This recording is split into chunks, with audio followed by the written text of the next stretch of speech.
Alors que le bien-être mental et la quête de sens prennent une place grandissante dans nos vies, les pratiques d'accompagnement se réinventent. Parmi elles, l'hypnose sort peu à peu du mystère pour s'imposer comme un outil concret de transformation. C'est ce que nous allons voir avec Excelia depuis le Royal Monceau à Paris.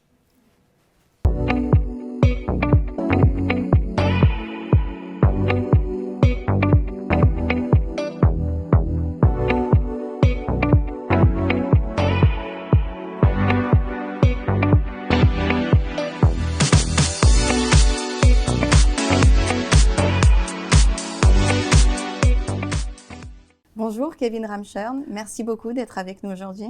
Bonjour Karine. Vous êtes hypnologue et fondateur de l'Académie d'hypnose et de communication d'experts en Belgique. Première question, qu'est-ce qu'Excelia ?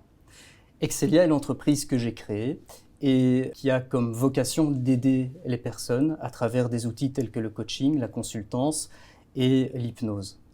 Excelia comporte en son sein deux entités, deux marques. L'une qui est l'Académie d'hypnose et de communication d'experts, et de l'autre côté, Hypnose KR, qui est vouée à la consultation. Justement, vous avez commencé avec la consultation en 2010, dans un cabinet privé à Bruxelles, et puis ensuite, vous avez 2 ans après créé votre académie. Pourquoi ? Tout à fait. J'ai donc commencé mon métier d'hypnologue par la consultation au cabinet privé, au sein d'une clinique à Bruxelles. Et effectivement, 2 ans plus tard, j'ai créé l'Académie d'hypnose et de communication d'experts qui forme les personnes à l'accompagnement par hypnose, qu'elles soient débutantes ou déjà hypnologues confirmés qui souhaitent peaufiner leur pratique.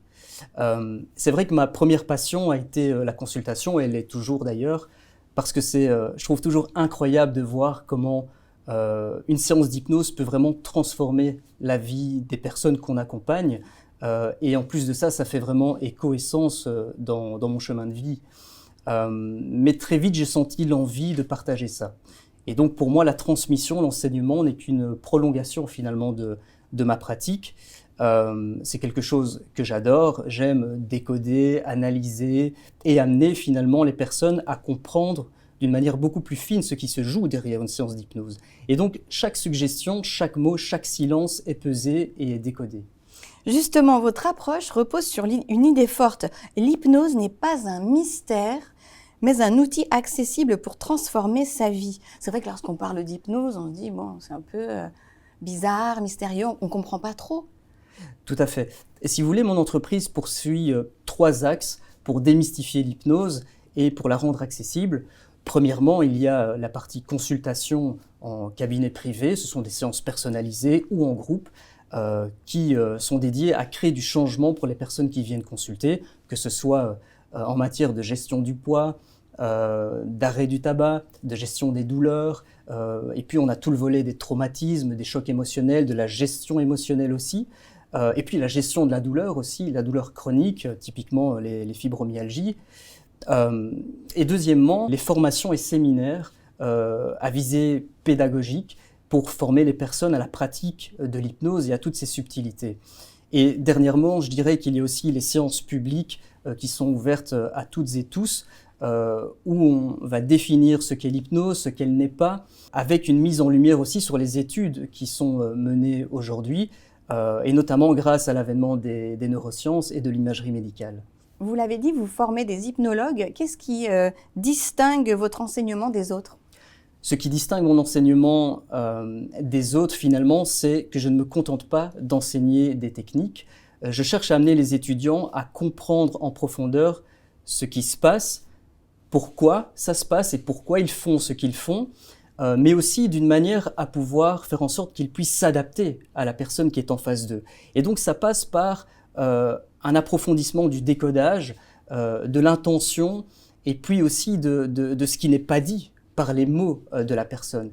Et donc c'est tout cet ensemble-là qui fait que l'enseignement est quand même différent de la plupart des autres. Il y a de la psychologie, de l'humain, de l'écoute, il y a plein de choses qui vont... Exactement, il y a de l'empathie, il y a comment est-ce qu'on crée la relation, le rapport avec l'autre. On parle d'ailleurs d'alliance thérapeutique, et il faut savoir que c'est éminemment important parce que la résolution de la problématique passe aussi par le lien avec l'autre. Le secteur évolue très vite. Dernièrement, hypnose en ligne, outils numériques, intelligence artificielle, on ne peut pas passer à côté.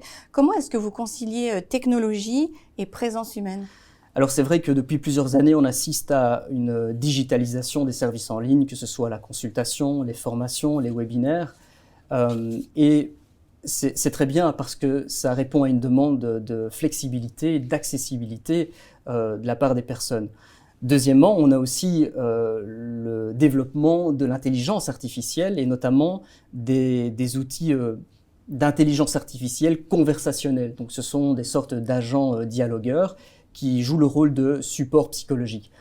Cependant, j'émettrai quand même une remarque, c'est que l'intelligence artificielle ne remplacera jamais l'expertise d'un hypnologue humain spécialisé, parce que l'intelligence artificielle n'est pas capable d'empathie, de créer le rapport, l'alliance thérapeutique, comme je le disais, et de ce qui se crée entre les personnes, cette espèce de vibration, d'énergie, d'écho, et qui est essentielle à l'accompagnement.